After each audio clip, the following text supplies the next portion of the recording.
This is KHQA Sports. Well, tip-top evening, everybody, and welcome to Sports Final. On this, the official curtain draw on the college basketball season. Not to mention the start of a big weekend of college soccer right here in the Gem City. But we are also on the eve of playoff meltdown in high school football in Illinois tomorrow. Lots of goodies on hand, including football all over the place. And let's start here. You know, they don't really pass the eye test the way some of their gigantic predecessors did, nor intimidate opponents merely by walking off a bus. But this incarnation of the Quincy Notre Dame offensive line is, in fact, well, rather nondescript, right up until the first whistle blows. Then it quickly becomes evident that this brotherhood of blockers is far more formidable than first impressions would have led you to believe. All we heard this year is, how small we are, and I think we've really shown that hasn't been a big effect because there's been basically no sacks on Joey. We've had a really good pocket for pass pro, and then in Illini West we really broke out with the running game, and it hasn't really stopped ever since. We don't have much size, but their speed and their ability to block really helps us out. They are the engine that drives the machine, fronting for an offense that rolled up more than 520 yards of total offense at the expense of an imposing and physical Coal City squad last Saturday. More tellingly, the Q&D offensive line did so with perfectly calibrated balance. 265 yards through the air, 266 yards on the ground. Whatever mission you give the Raider bodyguards, all they do is execute. Yeah, we have to have multiple sets that we're dangerous out of.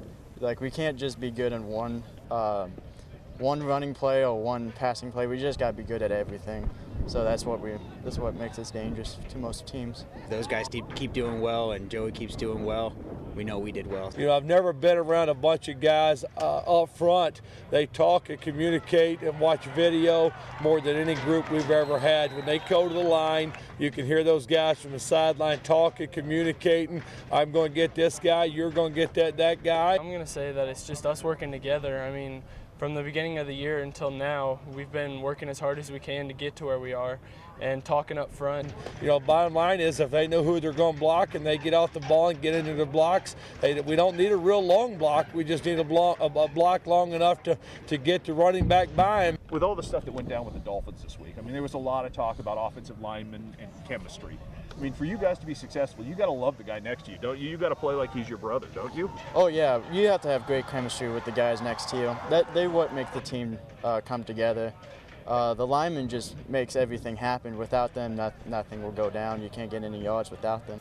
All of which brings us to Saturday's looming challenge with a Piatone squad that has been exceptionally stingy on defense at just 11 points per game surrendered. But the extent of the Blue Devil threat extends to all phases of the game. Piatone, they believe in themselves. I mean, you watch them on video. They're quick and they're fast. They've got great team speed. They've got 4 guys in the backfield, including the quarterback, that can do a lot of special things with the football. And they've got that one receiver that's averaging 40 yards a catch. So this time of year it comes down to making sure you're ready to play, and you got to play tomorrow afternoon at 3 o'clock when that ball gets kicked off. And in case you haven't heard, there's kind of a rematch going on tomorrow in Camp Point as well. One that promises to have all the usual WIVC passion, fury, and watchability times 10. A winner-go-home contest that finds the underdog suddenly playing its very best football of the season. Last week we had a great week. We played great, at every asset of the game, and created turnovers. Didn't turn the ball over ourselves, and made big plays when we had to, and hopefully that will continue. From a preparedness standpoint, Brown County is almost perfectly positioned for its rematch with Camp Point Central.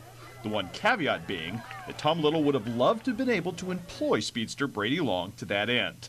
But that kid can't seem to catch a break when it comes to Central Week, as the outstanding linebacker and wingback has been shelved by Mono. Brady is just a huge part of our team. With his leadership, his athletic ability, he does so much. But we prepared all week not to have him, and we were hoping that maybe he would get healthy and go. But our kids are going to play hard for him. In that regard, then, the Hornets will go to battle with the exact same lineup they used against Central in the regular season.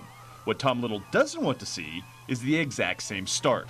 I think the last Camp Point game really showed us we need to go back to fundamentals and do things right. And I don't think we did a lot of things exactly how we were supposed to that game. And Central capitalized on that and got the win. You guys got back on your heels too in that first drive. I mean, a little better start's probably imperative this time around. Yeah, against Camp Point, we can't mess around. We got to come out and play, good football from the beginning.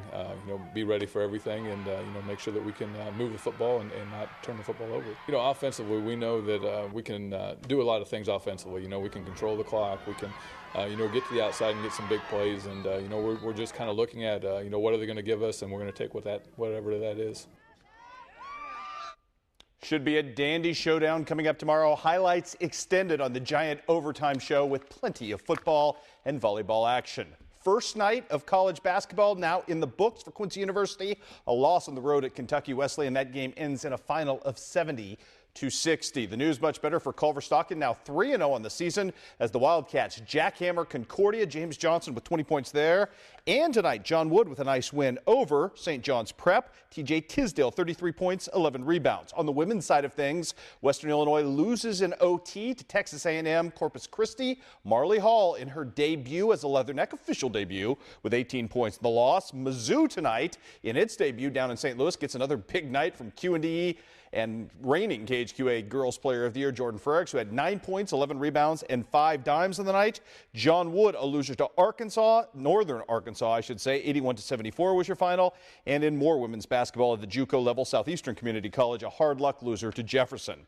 GLVC semifinals, women's soccer tonight, 1 goal, it comes late, and it is a beaut right here. On the crossing pattern, that is Ashley Burton heading home the golden goal. Quincy University advances on to the noon finals coming up on Sunday as they get the win over Rockhurst by the final count in this one of 1-0. Wish we had better news for the men. It started off okay for Mike Carpenter's crew in this game. As you will see right here, beautiful cross. And again, it is the masterful header, this time by Jordan Roberts, his 14th goal of the season.